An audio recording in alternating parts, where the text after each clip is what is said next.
Naquinha, fica aqui porque a gente vai falar de mais coisas que te interessam, tá? Que é a acordo Mercosul-União Europeia. Você vai ter que explicar. Você estava pensando em ir embora? Produzir o mercado ou o prime time? Às vezes eu penso nisso.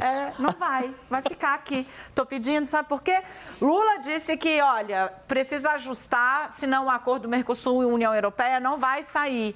Ele entendeu que o governo brasileiro precisa proteger a indústria nacional. E ele diz, olha, da forma como está, as empresas europeias vão dragar a nossa produção aqui, vai ser desleal. Ele disse que só dessa forma, ajustando e protegendo a indústria nacional, é que o Brasil vai poder ampliar a possibilidade de participação externa no setor de compras do governo. Esse acordo, gente, está sendo costurado há mais de 2 décadas, né? Foi fechado em 2019.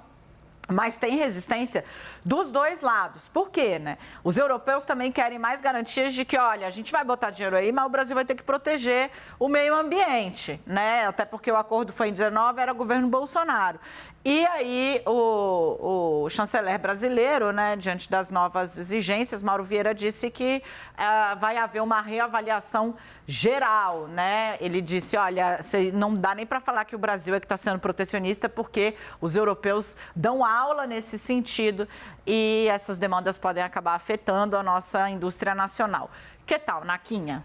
A gente estava diante de 2 governos, agora o governo Lula, antes o governo Bolsonaro, e os 2 governos encontravam algum argumento de maneira, às vezes, voluntária, às vezes involuntária, para não avançar nesse tema, que me parece absolutamente importante e seria muito bom para a economia brasileira ter uma área de livre comércio com a União Europeia. No caso do governo Bolsonaro, o grande problema era a política ambiental do então governo Bolsonaro, que era um impeditivo, um argumento contra o avanço dessas conversas e que era usado pelos europeus, que também são protecionistas em algumas áreas, em alguns países. Agora que o governo brasileiro mudou a política ambiental, mais alinhada ao que querem os europeus, aí passa a ser o próprio governo brasileiro que encontra argumentos protecionistas para não avançar nessa história. O presidente Lula tem batido muito na tecla das compras governamentais. Ele não quer abrir o mercado brasileiro de compras governamentais. Quando o governo brasileiro vai fazer uma licitação para comprar caneta,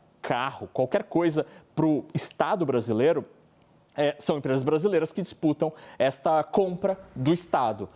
A União Europeia queria abrir este mercado, inclusive para os europeus, e aparentemente este é um item que o presidente Lula não quer abrir mão de jeito nenhum. Seria bom se a gente tivesse um acordo de livre comércio com a União Europeia para que a gente tivesse condições mais abertas e uma competição com um grupo que de fato, está ali na ponta, na vanguarda da indústria, por exemplo. As nossas condições não são comparáveis? Não são, porque a nossa indústria não está tão competitiva, mas seria o momento de ganhar competitividade, por exemplo, com a reforma tributária. Então, acho que o governo poderia ser um pouco mais aberto a essa hipótese, com algum calendário, alguma coisa de gradação, algum calendário gradativo, de abertura gradativa, mas não dá para fechar essa porta que, por 2 décadas, o governo brasileiro tentou abrir. Vamos ouvi-lo. Vem para cá, Lorival Santana, para explicar se faz sentido, né? O Nakagawa falou, explicou, mas no final ele disse, eu acho que era melhor tratar com mais carinho uma negociação que está aí há 20 anos, né, Lorival? Eu cobri a Cimeira, no Rio de Janeiro, que lançou essa negociação em 1999. Veja, no governo Bolsonaro, o empecilho era o desmatamento da Amazônia, né? O presidente Lula tende a procurar retirar esse empecilho e colocar outro, que é esse protecionismo da visão da esquerda brasileira, né? E então esse acordo não vai sair realmente, não há condições, a União Europeia não vai querer reabrir essa discussão para fechar o mercado brasileiro e do Mercosul de compras governamentais, dado o tamanho do governo, né, nesses países, justamente.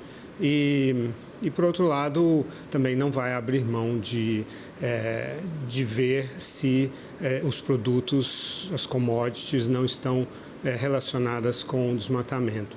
O setor brasileiro mais dinâmico é o agronegócio. E ele é dinâmico porque o então presidente Collor, no início dos anos 90, abriu de forma abrupta né? O mercado agrícola brasileiro foi sangrento, é darwinista, é feio de assistir, é triste, mas os sobreviventes ganham enorme competitividade e é isso que segura e puxa a economia brasileira hoje. É verdade que as condições não são as mesmas, o ambiente de negócios é desfavorável, mas a própria competitividade, como o Nakagawa sugeriu, ela acaba servindo como incentivo para a sociedade brasileira, o Congresso Nacional, todas as forças, todos os stakeholders, os atores, andarem e fazerem as mudanças que são necessárias. Com o protecionismo não há esse incentivo e o Brasil vai continuar patinando. Queridos, que luxo, hein? Que luxo essa tela de milhões aqui, né?